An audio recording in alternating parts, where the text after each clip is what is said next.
네, 매주 금요일에는 여의도 씬으로 여러분들 함께 찾아뵙고 있습니다. 오늘도 어김없이 국회 과방위원장 맡고 계신 더불어민주당 최민희 의원님과 김용남 전 의원님 두 분 나오셨습니다. 어서 오십시오. 네, 안녕하세요. 네. 안녕하세요. 안녕하세요. 근데 그러니까 진짜? 안녕하십니까? 안녕 못합니다. 그러니까요. 아, 저 너무 힘들어요. 너무 피곤하고 정말 예. 주 7일 이제 노동에서 해방되고 싶다.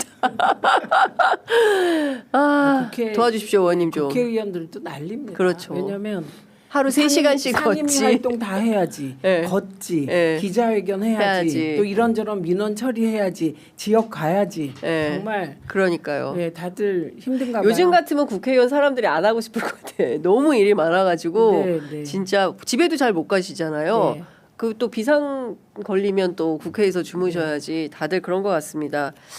자, 저희 취재 편의점은 생존을 위해서 두 개의 광고 꼭지를 소개하고 가겠습니다. 연대의 마음으로 함께해 주시는 분들인데 취재 편의점에 광고하는데 매출이 좀 적어가지고 조금씩만 좀 함께해 주시면 좋겠다라는 당부 말씀 좀 드리면서 두 꼭지의 광고 소개하겠습니다. 첫 번째 광고는 나와요 푸르릉입니다. 누적 판매량이 무려 130만 포입니다. SNS 쾌변 직방 다이어트 대란템인데요. 연세대학교 연세생활건강 전문 연구진들의 독자적인 배합 기술로 442일간의 연구 개발을 통해서 만들어진 제품입니다. 그만큼 효과가 검증이 되었다. 이렇게 말씀을 좀 드릴 수 있을 것 같은데요. 사실 아랫배 숙변 뭐 이런 것 때문에 고민되는 분들이 굉장히 많으신데 나와요 푸르릉 다이어트 뭐 이것이면 반응이 바로바로 온다라고 광고주께서 소개하고 있으십니다. 스트레스 때문에 시달리시는 직장인들 하루 2포면 매일매일 쾌변으로 장을 시원하게 비울 수 있다고 하는데요. 차전자피 식이섬유가 40배 팽창이 되어서 장 운동을 촉진시키고 묵은 숙변까지 깔끔하게 밀어내진다고 합니다. 오직 장윤선의 취재 편의점 링크에서만 1+1+1 이렇게 구성이 되었고요. 가격도 59% 할인된 특가로 한정판 전용 보트를 사은품으로 증정하는 이벤트를 진행하고 있습니다.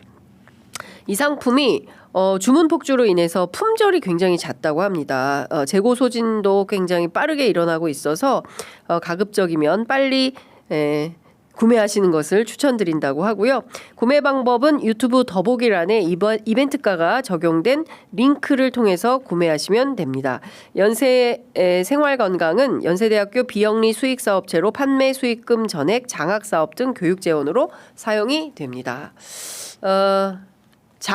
장에 곤란함이 있으신 의원님들 계시다면 좀 추천드리고요. 또 하나 소개해드릴 것은 휴온스 두네엔 PS 포스파티딜 세린 징코입니다. 일상에서 자꾸 깜빡깜빡 하시는 분, 대화 중에 단어가 떠오르지 않아서 답답한 분, 이거 저 얘기인데. 난데. 다 해당돼요. 진짜 생방송 중에 가끔 단어가 생각이 안 나가지고 당황할 때가 있는데, 전데요. 인지력 저하로 고민되시는 분, 방향 감각이 떨어졌다고 느끼시는 분, 따로 사시는 노부모님들이 걱정되시는 분이 계시다면 이제는 휴온스 두네엔 PS 포스파티딜 세린 징코가 여러분들의 두뇌 컨디션을 확실하게 깨워드리게 된다고 합니다.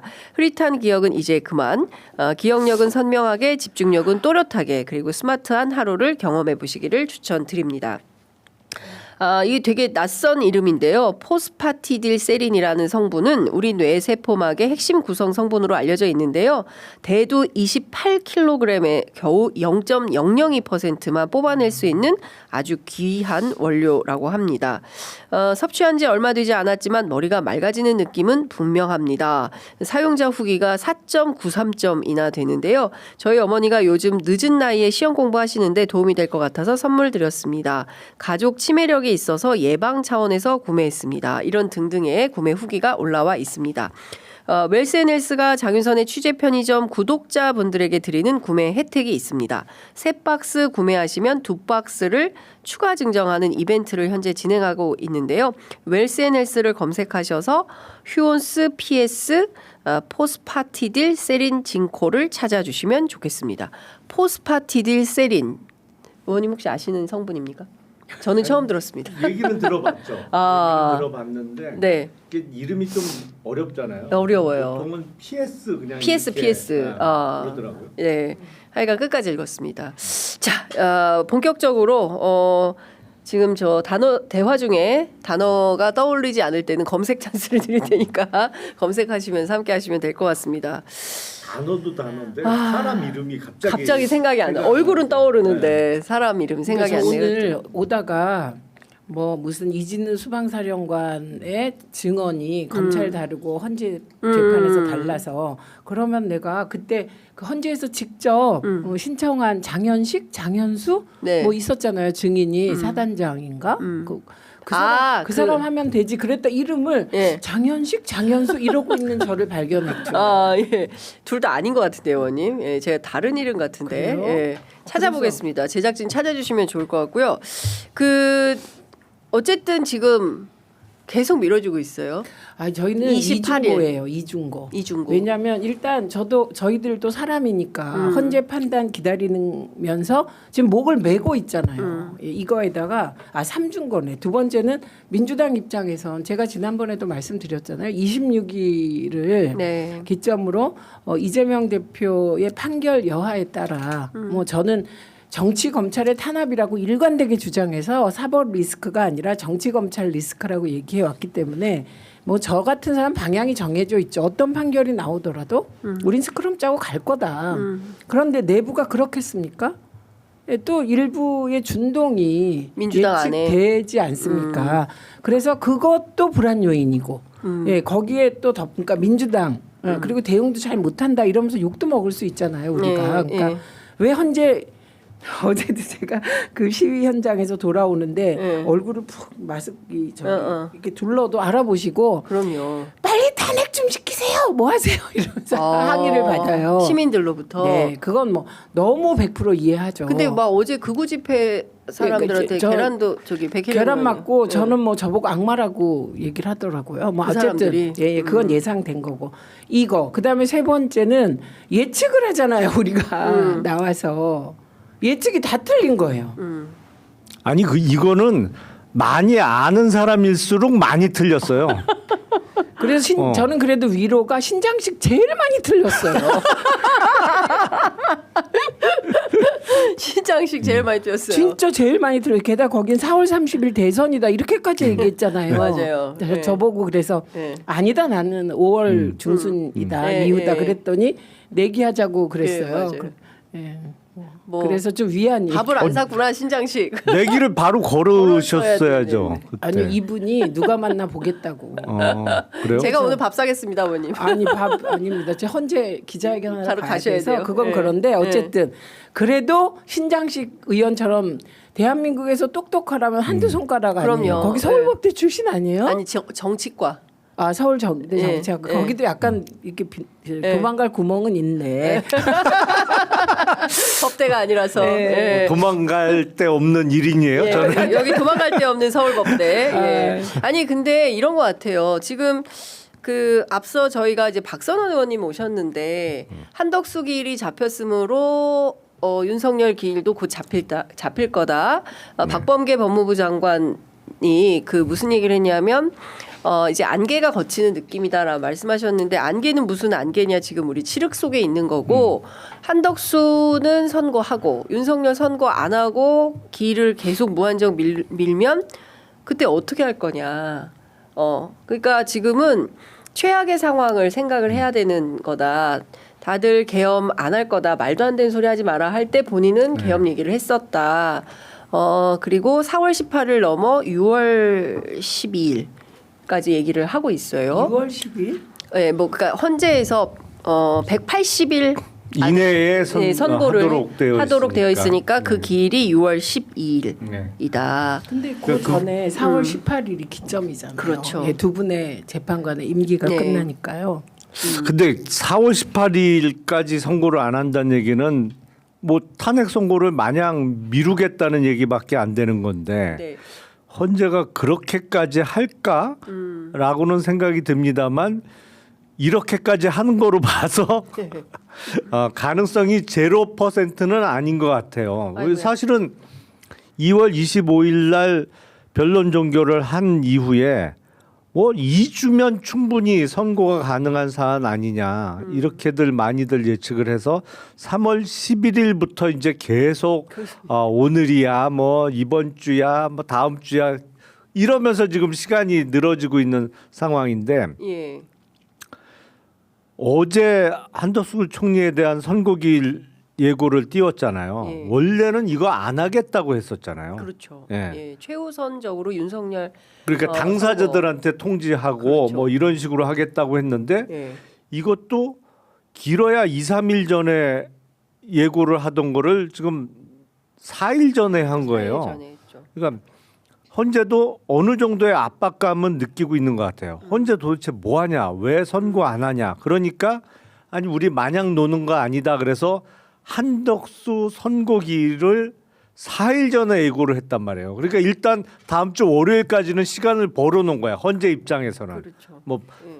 그들은 그렇게 생각한단 말이에요. 월요일까지는 일단 면피를 하는 거예요. 그러면 언제 할 거냐? 총리에 대한 탄핵 선고기일을 4일 전에 예고했으면 그런 텀으로 가면 월요일 날 예고를 해도 다음 주 금요일이란 얘긴데 예.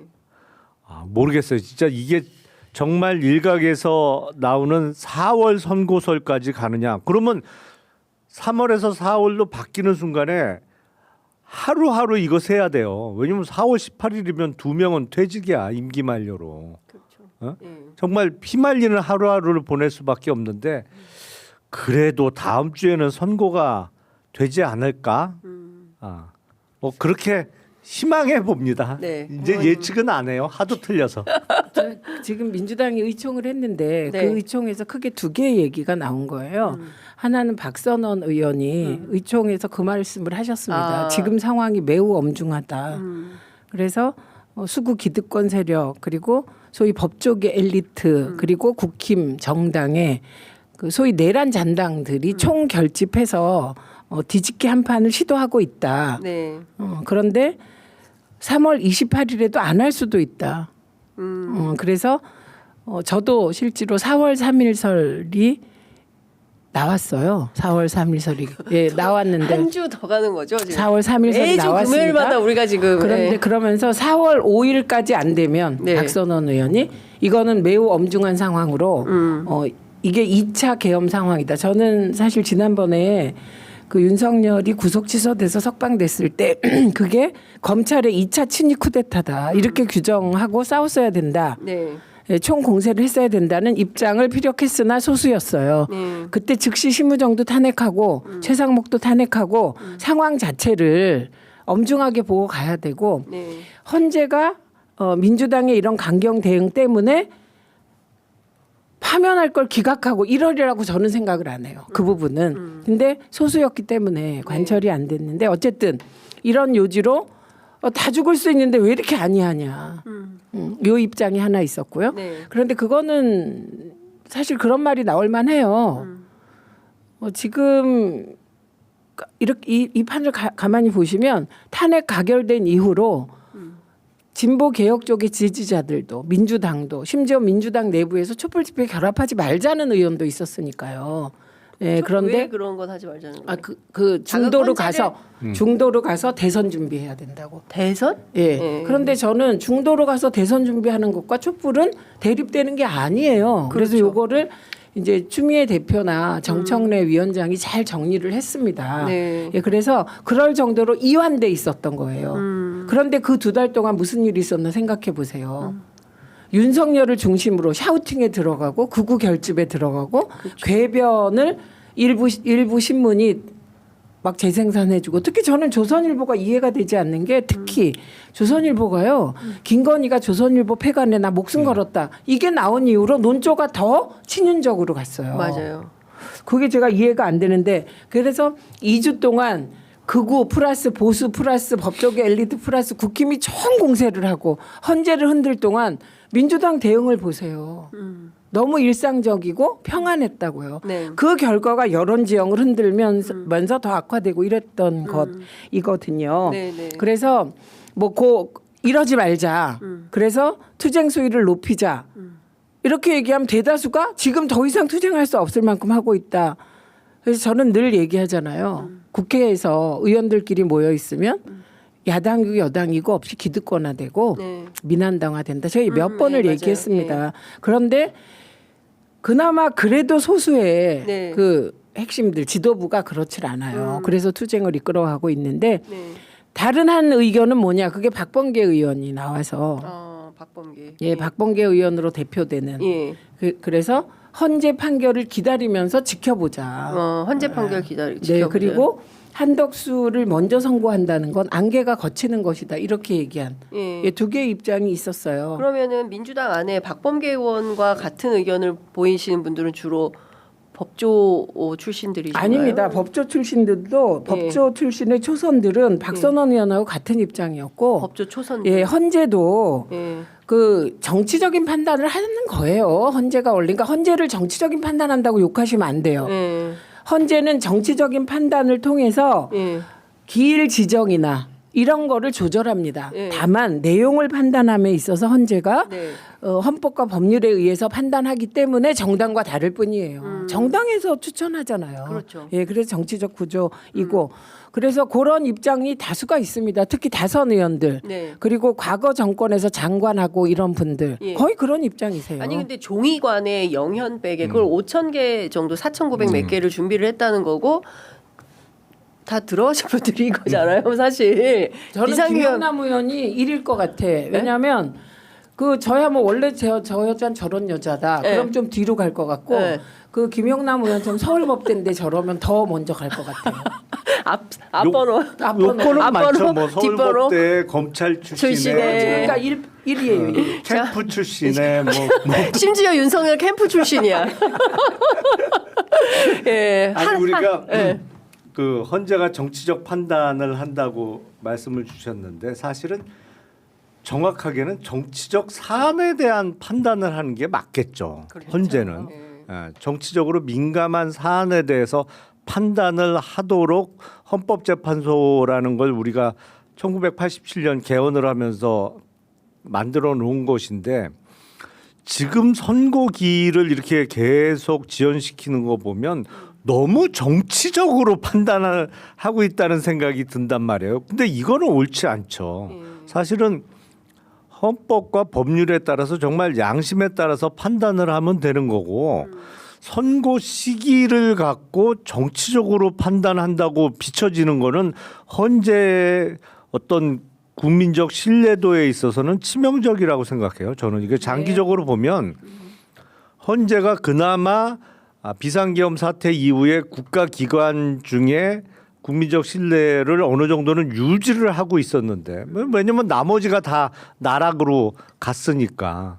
근데 이게 지금 이렇게 원래 예상됐던 것보다 2주 이상이 그렇죠. 지연되면서 이 헌재가 완전 정치를 하고 있다. 내지는 뭐 패를 쥐고 이거를 정치적으로 유불리를 따지고 있다라고 비춰지고 있는 상황이잖아요. 이 상황 자체가. 네. 다음 주에 다른 거보다도 일단 다음 주 수요일 날 이재명 대표에 대한 항소심 선고가 있는데 네.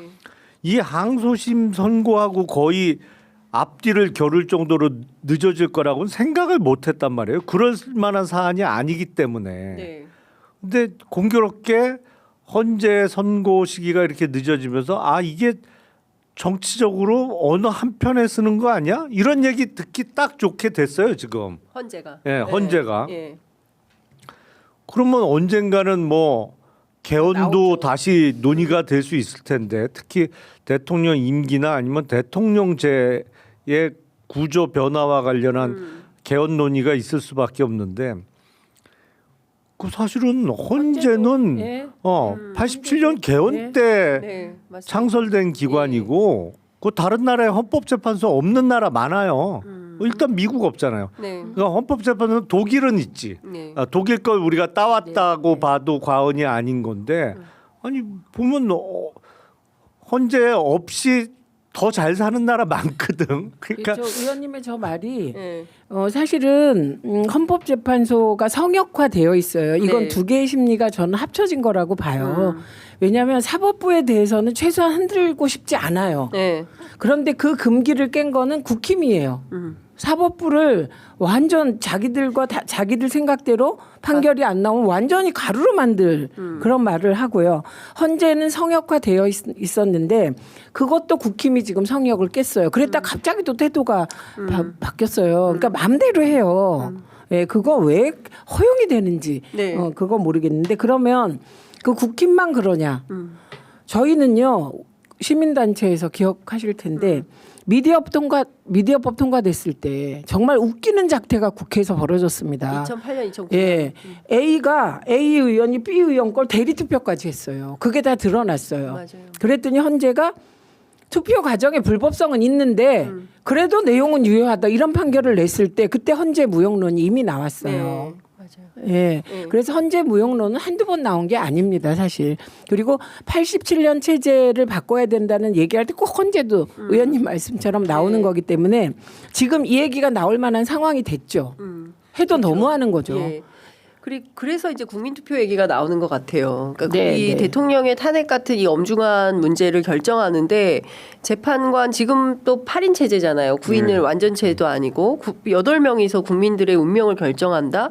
이건 좀 아니다. 국민투표로 했으면 벌써 끝났을 거다. 네. 뭐 이런 얘기들까지 이제 국민들이 하시는 그 정도는 국민들이 지금 다 판단을 하는 거고 특히 저희가 매주 살펴보고 있지만 중도의 민심이 어떤 건지가 확연하게 드러나고 있는 거 아니겠습니까? 네. 근데 그럼에도 불구하고 계속 이게 지연이 되고 있고 매주 다음 주에는 이렇게 기다리는 것도 이게 과연 할 일이냐 헌법재판소가. 계속 노래 부르고 다니잖아요, 우리가. 저는 이제 난 정말 땡벌. 지쳤어요, 땡벌이 땡벌. 유행이에요. 기다리다 지쳤어요, 땡벌 이러고 있고. 최 제가 의원님은 저는 우리 엄마가 동백아가씨 동백아가씨 좋아해요. 좋아하고. 우리 엄마가. 아, 예. 그래서 기다리다 지쳐서 꽃잎이 파랗게 멍이 들었다. 우리 엄마가 좋아하는 그 노래가 생각나더라고요. 예. 동백아가씨 땡벌 이게 지금 이 헌법재판관들이 저희 취재편이 좀 보시고 빨리 결정을 하셔야 되는데 지금 자, 그럼에도 불구하고. 그럼에도 불구하고 네, 제가 여러 평론가들이 이 상황을 얘기하는 걸 어제 오늘 면밀히 들었어요. 바빠서 네. 못 듣는데 들었어요. 그것도 확연히 갈리더라고. 헌재를 열라 욕함으로써 자기의 공공한 처지를 벗어나려고 하는 사람도 있고 김용남 의원님처럼 합리성을 유지하면서 희망사항을 얘기하는 네. 분들도 있고 그래요. 그리고 일부는 이거를 반민특위 와해되는 과정으로 비교도 하고 그러더라고요. 네. 근데 제가 그래서 다른 건 모르겠고 그 비교에 대해서는 틀렸다. 조건 중에 가장 다른 조건이 있다.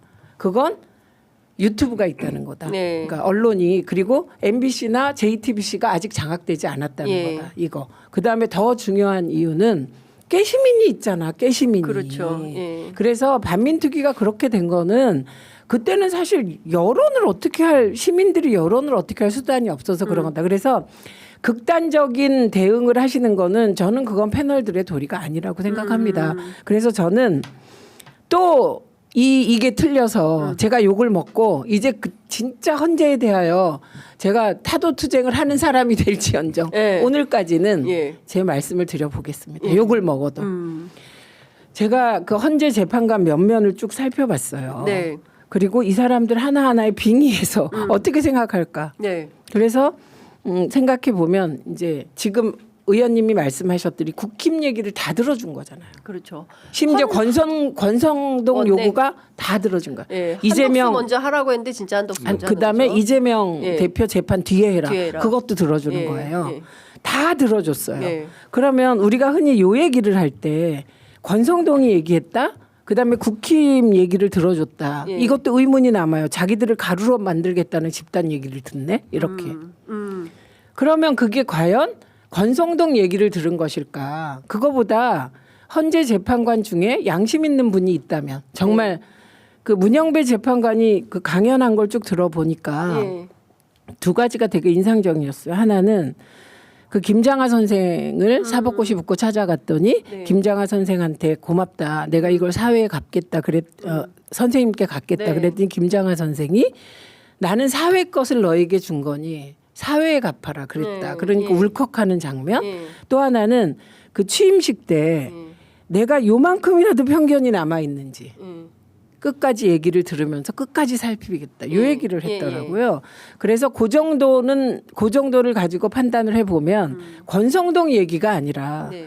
그들에 의해서 영향받고 그들에게 영향을 주는 현재 30%의 국민들을 고려한 것이다. 아. 요 점에서 저는 헌재가 정치적인 고려를 하는 거다. 이렇게 판단이 됐어요. 예, 예. 근데 요거까지도 아무리 그래도 3월 28일까지는 해야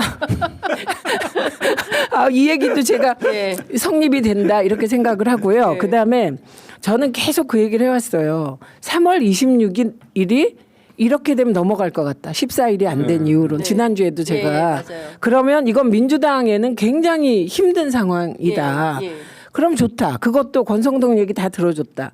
그럼 이럴 때 보통 어떻게 하냐. 그건 결과가 너무 뻔하기 때문에 들어주는 거라고 저는 봅니다.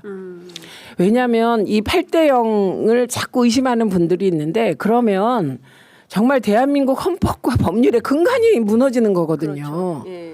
그러면 아무리 보수적이라도 그럴까? 예, 그럴 것 같진 않아요. 그 부분은 저는. 그러니까 윤석열이라는 내란 수괴 한 사람을 보호하기 위해서 대한민국 전체를 이명박식으로 표현하면 헌납할 수는 없는 거잖아요. 이제 그럴 것 같진 않습니다. 헌재가 그래서 대한민국 전체가 들썩거리게 되는 거 아니겠습니까? 예, 저는 8대 0은 8대 0 파면 된다. 예. 예, 이 부분은 흔들린 적이 없습니다. 내용은. 의원님은 어떻게 보세요? 제가 그 전부터 이제 이게 3월 17일까지 선고가 안 이루어지면 이게 사달이 난 거다 이게 그 얘기하셨죠. 내부적으로는. 예. 근데 그런 상황 아닌가 싶어요. 지금 그러니까 사달이 난 거 아니냐? 예, 그러니까 이게 저도 탄핵 사유의 해당 여부를 갖고 시비 걸기는 어렵다고 봐요. 근데 절차상의 문제를 갖고 이제 일부에서 시비를 걸고 있는 것 같은데 네. 예를 들어서 그 판사들이 재판을 하면서 이럴 경우는 있어요. 그러니까 재판하는데 얘기를 다 들어줘. 증거 신청하면 다 받아주고 뭐 증인 신문, 피고인 최후 진술도 시간 넉넉히 주고 다 해주고 선고할 때는 중형을 선고하는 스타일들이 있어요. 네. 그리고 재판할 때 뭐라고 막 해. 꾸짖어. 그리고는 봐줘. 뭐 그런 스타일들이 분명히 있어요. 그러니까 어차피 그 중형을 선고할 거면 다 들어주고 뭐 좀 선처를 해줄 것 같으면 재판 과정에서 꾸짖고. 근데 그거는 어떤 단독 판사 한 명 내지는 3인 합의부의 재판장 정도가 그런 경우는 있는데 네. 이거는 8명이 각자 8분의 1씩의 지분을 갖고 있는 재판부잖아요. 네. 8명 모두가 동일한 지분을 갖고 있는 사람이라 헌법재판관 내지는 판사들이 다 그런 성향이다는 성립이 안 되는 거고 그 개중에 그런 성향의 사람들이 있는 건데 이 8명 전원 합의로 진행하는 재판이 그런 이유 때문에 이렇게 지연된다고 보기는 어렵거든요. 예를 들어서 이거 탄핵 인용을 할 거기 때문에 피청구인 측의 주장을 다 들어주고 뭐 선고 시기도 고려해주고 이거는 재판관 중에 한 명 내지는 뭐 일부가 그럴 수는 있는데 8명이 다 그거에 동의하기는 어려워요. 네. 그러니까 지금 선고가 지연되고 있는 거는 뭔가 특히 절차적인 문제에 있어서 이견을 계속 제기하는 사람이 있다라고 볼 수밖에 없는 것이고 그렇기 때문에 이 선고 지연이 좀 심히 걱정되기 시작한 건데 네. 법률적으로 보면 이게 탄핵 사유가 안 된다고 생각하기는 정말 어렵죠. 네. 상상하기 어려운데 이 구속 취소도 또 그렇잖아요. 내란 수괴가 뭐 혐의 입증이 어렵다 내지는 증거가 부족하다는 이유로 지금 구속 취소돼서 석방돼 있는 게 아니잖아요. 그렇죠. 정말 지역 말단적인 절차적인 문제. 기소되는 시점에 구속 기간을 10시간 넘겼느냐 뭐 안 넘겼느냐 근데 시간 계산하는데 체포적 부심 시간을 빼야 되냐, 더해줘야 되냐, 그리고 이게 영장실질심사를 시간으로 계산하냐, 날로 계산하냐. 비법률가인 대부분의 국민들 입장에서는 관심도 없는, 그건 니들이 알아서 할 일이고, 그렇죠. 네. 국민들이 관심 있는 거는 이게 유죄냐, 무죄냐, 형이 얼마나 선고될 거냐가 관심사인데, 그거하고는 전혀 동떨어진 다른 관점에서 지금 풀어줬단 말이에요. 그 법률가들이 가끔 이런 걸 하거든. 네. 이런 막으라고 8명이 하는 거예요. 예. 근데 이게 소위 기교법학이라고 해서 기교법학. 기교법학. 기교를 부리시네. 아, 기교를 부린다고 이제 예. 흔히 법 기술자들이라고 예. 칭해지는 게 이런 것 때문에 그런 표현들이 나오는 건데 이게 걱정되는 상황이 된 거예요 지금. 이미 된 거다. 예. 근데 근데 걱정되더라도 저는 사실 처음에 그 저들을 안 믿고 헌재의 불신이 좀 깊어요. 저는 미디어법 이후로 걱정할 때 의원님이 8대0 하면은 확신한다 그러셔서 제 확신이 굳어진 거거든요. 아니 그러니까 탄핵 사유는 8대0이지. 탄핵 사유는 8대0인데 절차를 갖고 지금 문제 삼을까봐 그런 거죠. 근데 그 구속 취소된 절차가- 거하고 똑같지. 구속 방식이. 취소랑 근데 똑같다. 이제 의원님이 저렇게 구속 취소의 경우는 네. 그 지모 판사의 잘못된 판단이며 자기 부정이며 게다가 거기에 검찰의 말하자면 제가 제2차 검찰 친위 쿠데타라고 네. 할 만큼 검찰의 잘못된 결정 판단이 있었다. 네. 그래서 이건 2차 쿠데타가 벌어졌다. 전 사법 쿠데타가. 그렇죠. 예. 예, 그런 상황인데 그런 쿠데타가 또 일어날까 봐 걱정하시는 거잖아요. 그렇습니다. 3차 헌재가 완성한다 예. 이거를. 그런데 말씀하시는 이제 각하가 될 절차상의 문제. 그것도 다 나와 있어요. 예. 근데 그것도 법률가시니까 말이 안 되잖아요. 그건 말이 안 돼요. 예. 근데 시간을 끄니까 걱정이 되는 거죠. 그러니까 그래서 없던 걱정이 생기고 있는 거죠, 사실은. 그러니까 원래 그 지난주 또는 적어도 오늘 결론을 냈더라면 이런 얘기 할 필요가 없죠. 그런데 기어코 오늘기를 넘기면서 3월 28일 그런데 경우에 따라서 그걸 더 늦출 가능성이나 개연성이 있기 때문에 국민들의 이제 불안이 더 커지는 거고 정말 그 말려 죽일 참이냐라는 비판들을 지금 댓글창에서 하시는 거고요. 근데 이런 것 같습니다. 그 이제 그동안은 상식에 기반해서 다들 이렇게 당연히 하겠지라고 생각을 했는데 구속 취소 사태를 만나면서 그게 아니네. 그게 아닐 수 있겠네라는 생각을 하고 그 의원님 잘 아시는 대로 윤석열 김건희의 빙의에서 들어가 보면 총알 쏘고 뭐하냐 이런 얘기를 했었다는 거잖아요. 아니죠. 이재명 쏴죽이고 나도 죽겠다. 자기는 안 죽고 이재명만 쏘겠다는 거 아니었을까 그렇죠. 싶은데 이런 것까지 선동하는 정도의 사람들이면 지금 상황에서 예를 들어서 인용이 되면 그렇죠 파면 결정이 나면 그날로 이 사람들은 다 감옥 가는 거잖아요. 그러면 지금 얼마나 발악을 하겠습니까? 라는 생각이 좀 드는 거죠. 근데 맞는데 이 말이 다 맞아요. 네. 근데 그 불안을 구체화시켜 보자는 거예요. 김건희가 이재명 대표를 쏴 죽인다. 네. 그러려면 이거를 어떤 분들이 공개적인 메시지다. 이재명을 테러하라는.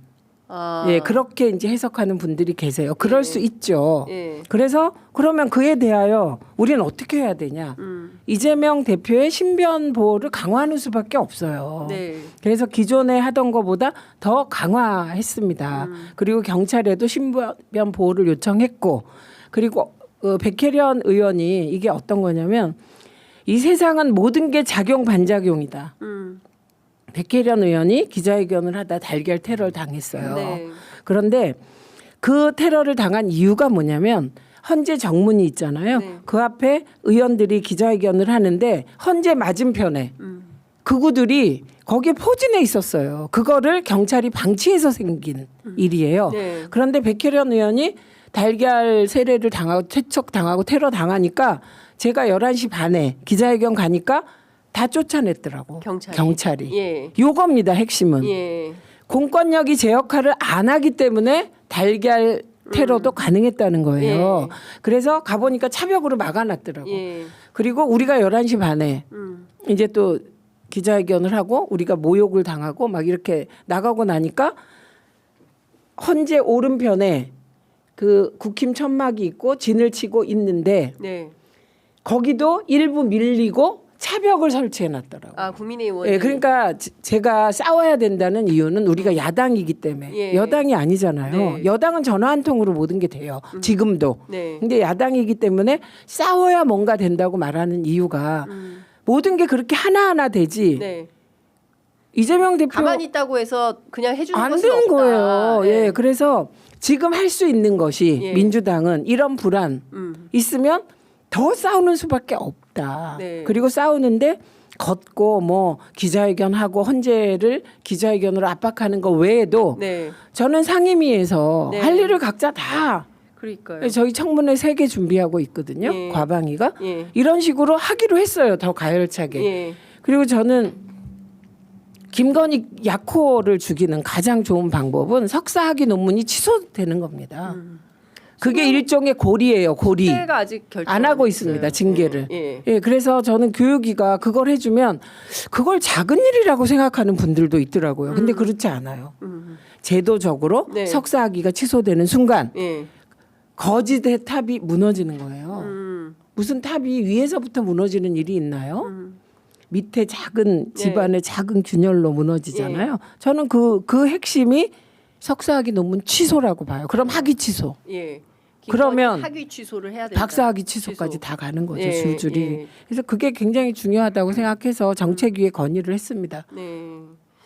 그 하여간 지금 뭐 이것도 굉장히 중요한 건데 어쨌든 뭐 총을 쏜다. 그리고 오늘 나온 그 한국일보 단독 보도 보면 부의가 그 체포영장에 대해서 굉장히 걱정하고 있다. 막 이런 거 걱정하시지 않을 분 같은데 상당히 걱정하고 있다라고 했고 관련해서 특검법 때문에 영장 집행 들어오는 것에 대해서 걱정하고 있다라고 12월 중순에 보냈다는 거예요. 관련해서 김성훈 차장이 걱정하지 마시라. 압수수색 영장이나 체포영장 다 맞겠다라는 입장을 밝혔다는 건데 요 보도 보고 의원님 어떤 생각 드셨습니까? 저는 그 뉴스 보고 역시 대통령실의 실제 주인은 김건희였구나. 그러니까 경호처 차장한테도 직접 지시를 하잖아요. 그렇죠. 그러니까 뭐 부의 핑계를 댑니다만 사실은 직접 그것도 이상한 거예요. 역대 정부에서 어느 대통령 영부인이 경호처 차장한테 네. 그러니까요. 뭐 이렇게 구체적인 사안을 놓고 뭐 영장에 대해서 걱정하니까 그거 알아서 막으란 얘기를 사실은 한 거잖아요. 네. 이런 적이 있었나요? 그러니까 실제 대통령실의 주인은 안주인이었던 거야. 그러니까. 네. 저는 내란의 기획자가 김건희다. 김건희라고 일찍이 생각한다고 예. 얘기했는데 예. 거기에 못 들어가는 거죠. 왜냐하면 지금 대통령실에 정진석이네 뭐 홍철호네 소위 대통령실 핵심들 김태효네 아무도 지금 수사조차 안 받지 않아요? 네. 그 부분이 남아있는 그 성역으로. 그러니까 지금 성역으로 남아 있는 데가 너무 많죠. 검찰도 그렇고 대통령실도 그렇고 국무위원들도 그렇고. 그러니까 지금 그 가두리 양식장처럼 정말 딱 검찰이 허용하는 선에서 사령관 몇 명, 지금 드러난 행위자 몇 명에 대해서만 수사하고 있는 것이고, 사실 저는 외환 유치죄까지도 다 살펴봐야 되지 않나라는 이미 생각이 살펴보고 있죠. 아. 그 외환죄 특위가 있고요. 네. 그게 정동영 의원이 맡고 있고 그리고 내용상으로는 추미애 의원이 내환죄 관련하여 지금까지도 파고 있습니다. 네. 그래서 계속 발표하고 예. 있잖아요. 예. 그러니까요. 추미애 의원실이 날마다 특종을 하고 있어요. 그러니까 제가 표현하면 21대와 22대가 다른 거는 제가 말하자면 네. 추미애가 있고 없고의 차이다. 누가 있고 없고의 차이다. 이런 거예요. 최민희가 있고 없고의 차이 아니에요? 아니 그건 아니고. 그러니까 정청래 위원장조차 21대 있었습니다. 그러네요. 예, 가장 큰 핵심은 이재명 대표가 실질적인 대표다 아니다의 차이예요. 21대 뒤편에 대표 되셨잖아요. 근데 그때는 인정을 안 하고 호시탐탐 대표 죽이기만 하려는 세력이 다수였거든요. 그런데 22대 들어와서 달라진 건 첫째는 이재명 대표가 실질적 대표이다 아니다의 차이. 그다음에 그냥 제가 상징적으로 얘기하면 추미애 대표가 있고 없고의 차이예요. 네. 네. 알겠습니다. 갤럽 여론조사 나와서 소개를 좀 드리겠습니다. 지금 윤석열 대통령 탄핵 찬성 58, 반대 36. 중도 성향이 조금 내려간 것 같은데 그 중도층만 보면 정권 교체 해야 된다라는 게 57. 그리고 탄핵에 찬성한다 64 이렇게 나왔습니다. 그리고 대선 결과 기대에 대해서는 여당 후보 당선 39, 야당 후보 당선 그러니까 정권 교체 51 이렇게 나왔고요. 전체가 예, 전체가 그다음에 중도만 놓고 보면 57. 예. 그리고 또 말씀드려야 할 것은 차기 장내 정치 지도자 선호도 조사에서 이재명 36, 김문수 9, 오세훈 한동훈 4, 홍준표 3, 이준석 1 이렇게 나왔고요. 정당 지지도는 더불어민주당 40, 국민의힘 36, 무당층 19 이렇게 나왔습니다. 저희가 추이를 좀 봤으면 좋겠는데요. 그래프를 좀 보여주시면 좋겠어요. 지금 윤석열 대통령 탄핵 정당 지지도 말고 윤석열 대통령 탄핵 찬반 여론을 좀 보여주시면 지난주에도 58, 이번 주에도 58. 이제 변동이 크게 없고요. 이 상태가 이제 계속 가는 것 같습니다. 그러니까 초반에 21, 75 이렇게 크게 벌어졌던 12월 12일, 작년 12월 12일에서 보면 그 이후로 여론이 쭉 이렇게 균질하게 가는 거예요. 이 현상은 어떻게 해석을 해야 되겠습니까? 요건 일단 처음에 비상계엄 딱 터졌을 때 그때 여론은 그거에 대한 판단만 하는 거예요. 네. 비상계엄에 대한. 그래서 제가 우리 거듭 얘기하지만 정당 지지도가 무의미하다. 이미 대선으로 달려가고 있고 평소 성향이 나타난다. 그런데 그때 여론이 비상계엄에 대해서는 가장 정확한 여론이죠. 사실은 안 돼. 이거는 7대 3. 7대 3인데 3도 뭐 훨씬 떨어지는. 그런데 그래서 제가 계속 탄핵에 대한 태도는 중도만 보면 된다. 네. 근데 중도는 계속 뭐 64에서 다른 여론조사 보면 70까지예요. 네. 그래서 크게 차이가 나질 않아요. 중도는. 그래서 그거만 보면 되는 거다. 예. 저는 그렇게 봐서. 근데 이제 중간에 흔들릴 때 있었잖아요. 그 윤석열이 총 공세할 때 그때 여론조사 많이 흔들렸잖아요. 네. 그런데 이게 다시 제자리를 찾아가는 과정입니다. 네. 지금 보면 중도에서 윤석열 탄핵에 대해서 찬성하는 여론은 64, 그리고 반대하는 여론은 26입니다. 재밌는 것은 보수에서 그 반대인데 그 반대가 71이고 찬성 그러니까 보수하고 중도하고 여론이 좀 비슷비슷한데 완전히 반대로 네. 나타나고 있다. 그리고 진보층에서는 뭐 압도적으로 윤석열 탄핵에 찬성하는 95대 3 이렇게 되어 있다라는 말씀 좀 드립니다. 이거 어떻게 보십니까, 의원님? 뭐 그 예상하는 그 흐름이죠. 그러니까 시간이 지나면서 탄핵에 대한 찬반도 그 개개인의 정치적 성향에 따라서 이제 그렇죠. 찬성 반대가 좀 갈리고 있는 거고 뭐 계속 중도층의 표심을 관심을 갖고 봅니다만 그거는 거의 변함이 없이 거의 65대 뭐 25 비율 정도로 탄핵 찬성 비율이 높은 것이라 네. 이거는 국민의힘이 그 대선을 치르기에는 매우 안 좋은 환경인 거는 뚜렷해요. 근데 국민의힘의 당원들의 바람과는 달리 국민의힘의 정치인들 특히 그 실세 정치인들은 이미 관심사는 대선이 아닌 당권으로 넘어가 있는 상황이기 때문에 뭐 이거를 별로 개의치는 않을 것 같아요. 그러니까 예를 들어서 지금 민주당 같으면 대선이 급선무란 말이에요. 그러니까 중도층의 표심을 잡기 위해서 어떻게 할 거냐. 그걸 놓고 당내에 이견도 있고 뭐 정책적인 그 마찰음도 나옵니다만 네. 국힘은 그런 얘기 안 나와요. 왜냐면 당권이 목표. 중도층 표심 관심이 없거든.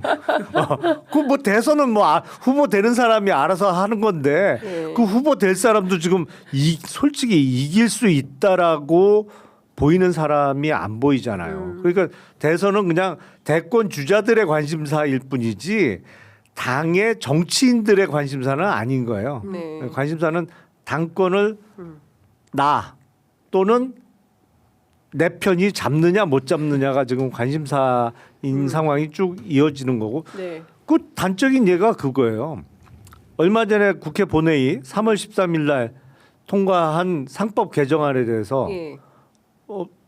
민주당의 전략은 뚜렷해 보여. 네. 주식 투자를 하는 1,400만 개미의 표심을 잡겠다. 이른바 중도층 내지는 정치적인 성향은 국힘 지지층이지만 내가 주식 투자를 하니까 이거는 이번에 표는 열을 민주당 후보를 뽑을 수도 있는 가능성 있는 사람들을 잡겠다는 전략이고 네. 국힘은 상법 개정안에 대해서 반대잖아요. 사실상 당론에 가까운 의견으로 반대를 하고 있단 말이에요. 그러니까 네. 국힘 의원들은 일부 이제 소장파들이 그거에 반반은 하는데 이게 찬성표는 못 던지고 기권했더라고 몇 사람이. 네, 기권했어요. 예. 네. 몇 사람은 기권해 버리고 말았더라고. 네. 그러니까 근데 그건 뭐냐면 국힘은 이미 대선은 염두에 없는 거예요. 그러면서 한경련하고 똑같은 목소리를 낸단 말이에요. 예. 어. 그렇죠. 그 얘기는 뭐야? 아니 정치를 하는 사람들의 모임인 정당이 당연히 표를 쫓아야 되는데 표를 안 쫓아. 그리고 표 떨어질 소리만 해. 재벌 회장님들의 이야기만 대변하고 있단 말이에요. 네. 정치하는 사람이 표를 안 쳐주면 뭐를 쳐줘? 그러니까 지금 표를 안 쫓고 돈을 쫓는 형국인데 네. 이거는 정당의 성격과 반한단 말이에요. 반한다. 그 얘기는 뭐야? 대선이 관심이 없어요 기본적으로. 지금 저 얘기에서 예. 약간 들으시다가 돈을 쫓는다가 무슨 소리지? 예. 이 얘기 하셨. 예. 그게 무슨 말이냐면요. 정치인들은 딱 두 가지밖에 관심이 없어. 나에게 공천을 줄 대표 만들기. 그거 내가 될 수도 있고. 예. 그다음에 또 하나는 선거 때 돈이 들어와야 선거하잖아. 그 얘기 하시는 거예요. 그러니까 저건 뭐냐면 민주당도 저럴 때가 있었어요. 예, 당이 지향이 없이 막 흔들리고 예, 예. 그러다가 세게 이제 주사 맞았잖아요. 예. 국민의당 생기면서 호남이 완전 나가버렸죠. 등을 돌렸잖아요. 그 이후에 최소한의 정치의 기준을 세우고 온 거예요. 그래서 그걸 이제 당원 중심으로 가고 네. 견제받겠다. 예. 그렇게 해서 지금까지 온 거거든요. 근데 저는 지금 이제 민주당이 우양우하고 있다 걱정하시는 분들이 있는데 이재명 대표 행보를 면밀히 보시면 그게 아니에요. 제가 지난번에도 한번 대표 연설할 때 기본 사회를 위한 성장이다 이렇게 썼다고 네. 말씀드렸잖아요. 예, 예, 맞아요. 그냥 성장 얘기했으면 저도 뭐야 그랬을 텐데 지향은 우리가 평등한 분배다. 네. 그런데 분배할 돈이 있어야지 지금. 돈이 없어. 네. 그러니까 지금은 성장에 좀 더 방점을 찍겠다 이런 네. 식이고요. 그다음에 지금 말씀하셨듯이 상법 개정안. 네. 그러니까 소위 이제 주주들을 위해서도 일해라 이거 아니에요. 핵심 한 그렇죠. 조항이 예. 그거예요. 그건 너무 당연한데 이런 게 왜 없었지 네. 싶잖아요. 그런데 그걸 하면서 동시에 이재용을 만나잖아요. 이재용을 만나서 미래로 함께 가자. 예. 슬로건 그 뒤에 그렇게 붙여 있잖아요. 함께 미래로. 예. 예. 그리고 그 자체가 그 이재명 대표에게 씌워졌던 혹은 이재명 대표도 과거에 삼성에 대해서 갖고 있었던 예를 들면 아주 단면적 이미지 그게 그냥 그 사진으로 확 해소되는 거거든요. 그러니까 굉장히 명확하게 대선으로 달려가고 있어요. 이재명 네. 대표는 그리고 잘하고 있어요. 그거를. 예. 알겠습니다. 그 어제도 그렇고 오늘 방금 전에 그 권성동 원내대표가 분신 사망한 윤석열 지지자 조문을 가서 가슴 아픈 일이 없게 하겠다라는 입장을 밝혔어요. 그리고 어제 12일 만에 메시지를 내서 그 분신 지지자들 빈소에 참모진을 보내서 앞으로 뜻을 잘 받들겠다. 이제 이런 얘기를 한 겁니다. 인요한 그 의원도 반탄 단식장에 찾아가서 대통령실이 부탁한 메시지다 이러면서 단식을 멈추시라 뭐 이런 얘기를 했다는 건데요.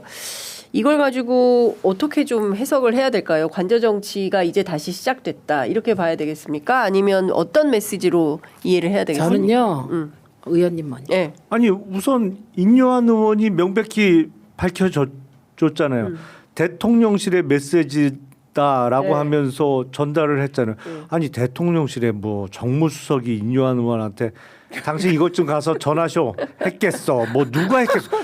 거기서 대통령실은 한 사람, 예, 두 사람, 두 두 사람밖에 없는 거예요. 두 사람. 네, 김건희 또는 윤석열. 예. 그 두 사람의 얘기를 전달한 거지 사실은. 예, 인요하는 메신저로 보낸 거예요. 예. 예. 그러니까 이거는 관저 정치죠. 누가 봐도 네. 사실상 이제는 석방이 돼서 나와서 뭐 이제 부부가 뒤에서 국민의힘 의원들을 움직이는 것이고 원내대표도 조문 보내는 거고 지금 네. 그런 상황이죠 딱. 앞으로 더 세게 메시지가 나오겠습니까? 아니면 왜 그동안 잠잠했잖아요. 너무 네. 조용하다 이랬는데 이제 슬슬 시작한다고 봐야 되겠습니까? 그렇게 직접 보여요. 예, 이러다가 이제 극우 집회도 연단에 서고 막 이럴까요? 그거는 이제 사실은 지금 국민의힘의 주류 이른바 중진 그 친윤 세력은 그게 이제 지금 주류니까 정말로 탄핵이 안 될 거라고 믿고 있어요. 에? 진짜요? 아. 진짜요? 와 그런 사람 많아요. 충격이다. 그 진짜 충격이에요. 그래서 와. 아니 어떻게? 근데 된다는 거야 이게. 그러니까 구속 취소로 석방되고 나서 완전히 이제 업됐어. 근데 그 전부터 구속 취소 된다고 했었어요. 했었잖아요. 예, 그런 얘기가 서정욱 등 해서 다 2월 했어요. 달부터 된다. 나왔었잖아요. 맞습니다. 그러니까 그걸 그러니까 반신반의하던 사람들도 석방돼서 나와서 한남동 관저로 돌아가는 걸 보니까 더 믿게 됐나 봐. 아, 그러니까 그 분위기가 강해요 지금. 예. 그러니까 생각해서 돌아온다. 말을 더 잘 듣는 거야. 시키는 대로. 이게 돌아온다고 조선일보도 생각하니까. 그런 심리 아니에요, 그러면? 어? 조선일보도 그런 심리 아니에요? 심지어 폐간시켜서 돌아올까 봐? 가루로 만든다고 하니까 진짜 돌아온다고 생각해서 더 적극적으로 친윤 행보하는 거 그건 아니에요? 반대죠. 돌아오면 반드시 죽이지. 반드시 죽이죠. 돌아와서. 네. 예, 저는 그럴 거라고 봅니다. 조선일보 폐간시킬 거라고 보세요, 김건희 씨가? 아니 폐간이 될지 안 될지 모르겠지만 네. 온갖 지금 이 모든 해괴한 일들이 다 벌어졌잖아요. 네. 벌어질 거라고 봐요. 끝끝내 그렇게 해버릴 거다. 네. 돌아온다면. 네, 무슨 짓을 할지 모르는 그런데 다 그걸 아는 사람들이 왜 여기에 협력을 하는 건지 저는 이해가. 자기는 살려줄 거라고 생각해서 그러나요? 아니 정권 바뀌면 확실히 죽는다고 생각해서 그런 거 아닐까요? 저거보다 더 확실히 낫다. 죽는다. 그거보다 낫다. 이재명의 대한민국보단 김건희의 대한민국이 낫다. 낫다. 왜냐? 네. 이재명은 법과 원칙에 따라 할 거 아니에요. 네. 그리고 최소한 법과 원칙으로 보이게 하려고 하는 이게 더 무서운 거잖아요. 네네. 그런데 김건희 왔다 갔다. 아니 그러니까 그 경우에는 명태균 또 한테 얘기하면 어떻게 될지. 죽을 수도 있다 내지는 뭐 폐간될 수도 있다지만 여기는 죽는다. 뭐 이거만 선택이 분명하잖아 이거는. 네. 근데 저는 지지자들께 말씀드리고 싶은데요. 지지자는 지지자지 플레이어가 아니세요. 그러니까 권성동이 진짜 저런 분은 저는 안 된다고 보는 게 온갖 선동 다 해놓고 지지자들 막 나가서 싸우게 해놓고 단식하게 해놓고 이제 와서 저 말을 합니까? 국회의원들은 나경원을 보더라도 폭력 행위를 해도 6년째 재판이 안 돼요. 그러니까요. 살아나요. 또 국회의원이 돼. 네. 지지자들은요. 만약에 형사 입건되면 그때 권성동이 도와줄 것 같아요? 안 도와줘요. 진짜 조심하셔야 돼요. 네. 그러니까 지금 백혜련 의원한테 달걀 던진 분, 달걀 투척한 분, 테러한 분은 저희가 끝까지 잡아서 네. 예, 엄벌하게 할 거거든요. 아니 법 무서운 줄을 몰라요 이분들이. 네. 근데 국회의원들, 국힘의원들은 윤석열 체제에서 검찰이 국힘은 무슨 짓을 해도 봐주니까 법 안 무서워해도 돼요. 지지자들까지 어떻게 검찰이 챙기냐고요. 진짜 정신 차리셔야 돼. 기소되고 깜빵 가보세요. 네. 정말. 가본 사람만 안다. 네, 가본 사람만 알아. 가볼만 하다는데 뭐. 가서 뭐 배울 게 많다는데. 52일 있어 보니. 가보니까 그럼 배울 또 점이 가시면 많고. 되겠네요. 성경 공부도 네. 하고 뭐 이렇게 한다. 다시 가고 싶어 할 것 같지는 그거야 않은데. 대통령이니까 그렇고. 그쵸. 예. 뭐 독방 쓰고 뭐 그 소문인데 사실인지 모르지만 몇 개 터서 쓰고 이랬다면서요. 그렇죠. 예, 이건 황제 아니 수감. 그리고 뭐 이게 외출을 하도 자주 자주 나와서 나왔지. 그게 네. 거기 나오면 뭐 싸제 도시락도 좀 먹고 예. 그리고 많이 다르죠. 그거는. 그렇죠. 근데 어쨌든 지금 뭐 뭔가 결론이 안 난 가운데 이렇게 계속 관저 정치하고 메시지를 내고 지지자들을 결집시키는데 국민의힘과 윤석열 내란 수계가 같이 움직이고 있다라는 게 좀 드러나니까 국민들 입장에서는 정말 답답하다라는 생각이 좀 듭니다. 58분 지나고 있는데요. 이렇게 어려울수록 정책에 더 정책에 국회 상임위가 더 적극적으로 저는 걷기보다는 상임위를 더 하루에 3시간씩 더 하시는 게 어떨까. 저희는 상임위도 다 하고 있고요. 그리고 상임위를 3시간씩 더 불가능해요. 왜냐하면 현안 질의 하나 정하려고 그래도 2주가 걸려요. 그래서 걷고 다 하는 거예요. 다 지금. 다. 네, 풀가도. 풀가도. 야, 진짜 힘드시겠다라는 생각이 좀 듭니다. 그 의원님 내일 국회에서 토론회 하시죠? 예, 내일 토요일 오후 2시에 의원회관 3세미나실 2월에 토론회를 개최했는데 그때 너무 많은 분들이 찾아주셨는데 장소가 좀 협소해서 조금 더 넓은 장소로 잡았습니다. 신분증만 갖고 오시면 제3세미나실 그리고 탄핵 결정 이후 대한민국이 나아갈 길을 묻는다. 라는 제목을 적으시면 들어오실 수 있습니다. 탄핵 결정이 언제 되는 거예요? 사실은 저희가 3월 22일 이 토론회를 잡으면서 토론회 개최 시점에는 당연히 탄핵 선고가 나 있을 줄 알고 이렇게 제목을 뽑았는데 와 이럴 줄 몰랐어요 정말. 그러니까요. 너무 늦어진다. 자 끝으로 두 분 의원님께 헌법재판관들에게 꼭 하시고 싶으신 말씀 있으실 것 같습니다. 한 말씀씩 듣고 마무리하겠습니다. 저는 정치적인 고려 뭐 하실 수 있다고 생각합니다. 그러나 이거를 8대 0으로 인용해서 파면하지 않으면 저는 대한민국의 근간이 다 무너지는 상황이기 때문에 이게 그렇잖아요. 장고 끝에 악수를 두는 경우가 있고 잘 생각 심사숙고해서 현명한 선택을 할 때가 있잖아요. 그래서 이게 저 좀 약간 거칠게 말하면 저는 헌재 재판관들도 다 죽을 것 같아요. 헌재 재판관. 왜냐하면 그 심리 과정에서 한 말들 때문에. 그래서 이게 우리 모두의 안위가 걸린 문제이고 민주주의가 걸린 문제이고 이번에 민주주의가 곧 내 안위고 내 일상이라는 걸 국민들이 뼈저리게 경험하셨잖아요. 그래서 국민의 일상을 빨리 돌려주셨으면 좋겠습니다. 그 판사 사회에는 그런 게 있습니다. 그 헌재 재판관들은 사실은 판사 사회 내에서는 퍼스트 티어 그러니까 최상위 등급으로 대우를 못 받는 그런 경향이 있어요.